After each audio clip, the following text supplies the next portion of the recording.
একটি বিপজ্জনক ফোন আলাপ। তখন ফোন কল ছিল 1 মিনিটে 2 টাকা। কন্যা বাবা মার সাথে কথোপকথন। কন্যা: হ্যালো, হ্যাঁ বাবা বলো। গোপালবাবু: হ্যাঁ আমরা ভালো আছি, তোর মায়ের হাঁটু ব্যথাটা একটু বেড়েছে।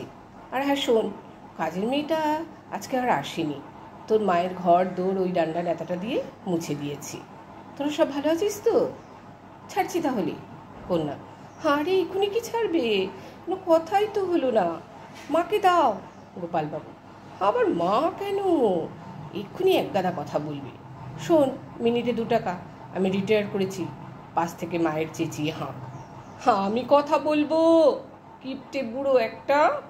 কন্যা: মা আমি ঘুরিয়ে ফোন করছি, তোমরা লাইন কেটে দাও। গোপালবাবু: অপচয় করিস না, আর ফোন করার দরকার নেই, আবার কাল করবি। লাইন কেটে দেওয়া হলো। মেয়ে ঘুরিয়ে ফোন করলো। মা: হ্যালো, কে? স্বাতী? শোন, তোর বাবার সাথে আর একসাথে সংসার করা যাচ্ছে না, ভীষণ অত্যাচার করছে। কন্যা: সে কি করেছে? মা: শোন, সারাদিন খাই করছে, সকালে 4 বার চা খেয়েছে, সিগারেটের ধোঁয়ায় ঘরে কিচ্ছু দেখা যায় না। এইসবে আমার সাথ থেকে উঠলো জানিস, আমাকে বলছে মুড়ি ঘন্ট করে দিতে আর বোয়ালের ঝাল। 500 চুনো মাছ এনেছে, কে কাটবে বল? কান্না: আমার হাঁটু ব্যথা বেড়েছে, বলছে চুনো মাছের চচ্চড়ি করতে।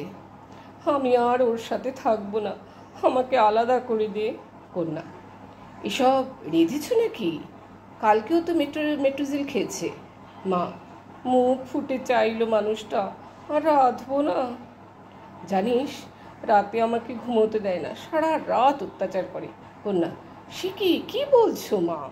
মা: ঠিকই বলছি। কান্না: সারা রাত টিভি চালিয়ে এবিপি আনন্দে ভারত পাকিস্তান যুদ্ধ দেখে, তারপর 500 কেজির মানুষ কী করে অপারেশন করে রোগা হচ্ছে তা দেখে। গাঁ করে টিভি চলে। আমার ঘুম আসে না রে। অত্যাচার নয় বলতো, অথচ আমাকে দিদি নাম্বার 1 দেখতে দেয় না, তখন নিউজ শোনে। কন্যা: তো তুমি অন্য ঘরে শো না কেন মা? তোর বাবার তো আর ভূতের ভয়, আমাকে ছাড়া শুতেও পারে না, তুই এসে এর একটা বিহিত করে যা। ব্যাকগ্রাউন্ডে গোপালবাবুর আবৃত্তি শোনা যায়। সাধা সিদে গোপালের হে, মুটকি জননী রেখেছ কৃতদাস করে, স্বামী তো ভাবনি। ওই দেখ, সারাদিন ছড়া কাটছে, নয় গান করছে, লোকে পাগল বলে। কন্যা: আচ্ছা, আমি কাল স্কুল ফেরত যাব, একটু মুড়ি ঘন্ট রেখো আমার জন্য। মা: 1 পাতা সেফটি পিন আর সায়ার দড়ি আনবি, আর ন্যাপথালিন। কন্যা: আনবো মা, রাখছি। মা: এবার রাখি, তোর বাবাকে একটু কড়াইশুটির কচুরি করে দিই, সারাদিন খায়নি। রাখছি। কলমে স্বাতী ব্যানার্জি।